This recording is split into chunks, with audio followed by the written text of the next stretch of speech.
Humainement, c'est incroyable. On a vécu de très très belles choses. Les gens nous ont aidés, les gens nous ont soutenus. Le fait de se faire ravitailler à 2 h du matin, j'ai reçu du couscous, de la shorba, et c'est incroyable.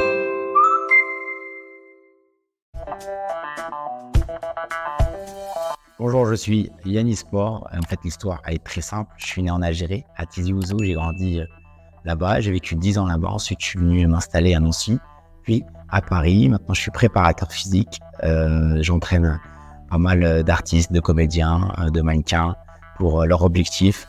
Et je suis installé au 70 avenue des Champs-Élysées dans l'hôtel Marriott où j'ai ma salle de sport. Dans un premier temps, c'était symbolique. Moi, je suis fier d'être algérien et le fait de le faire à Alger, dans la capitale, c'est un honneur pour moi.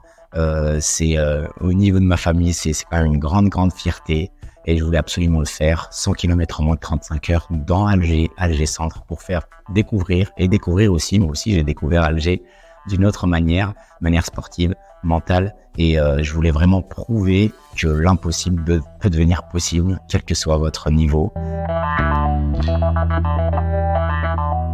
Le sport, de manière générale, c'est que du plaisir. Donc, à partir du moment où on fait du sport, où on partage, où on vit quelque chose d'humain ensemble, on prend énormément de plaisir.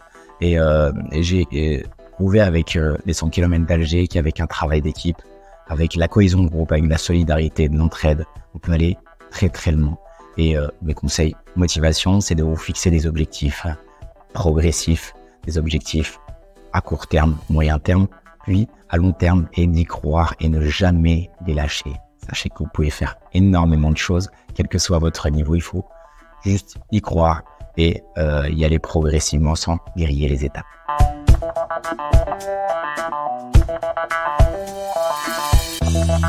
Alors j'ai organisé pas mal d'aventures, j'ai organisé la marche des champions, j'ai déjà traversé la France à pied dans des conditions extrêmes, départ sans eau, sans nourriture, sans argent, sans autostop, sur le moindre confort, juste avec mes pieds et mon cœur et mes ambitions. J'ai fait 20 jours, 1000 km, j'ai dormi dehors sans tente. Motivation à chaque fois, c'était vraiment pour la cause. Donc les enfants hospitalisés, les foyers sociaux.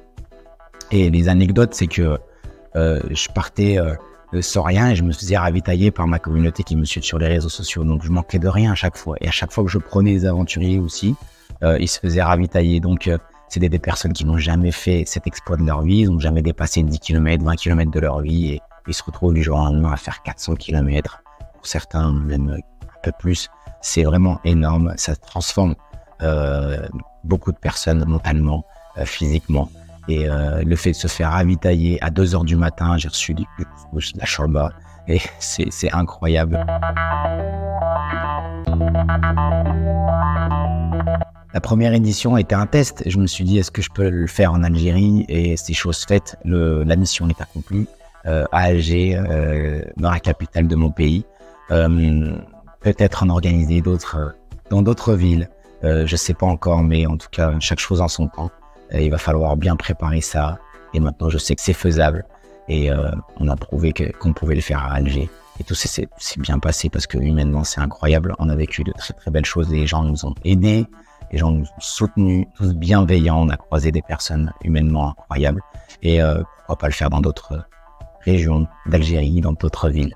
Ce serait peut-être un objectif et un rêve. Ramadan Kareem.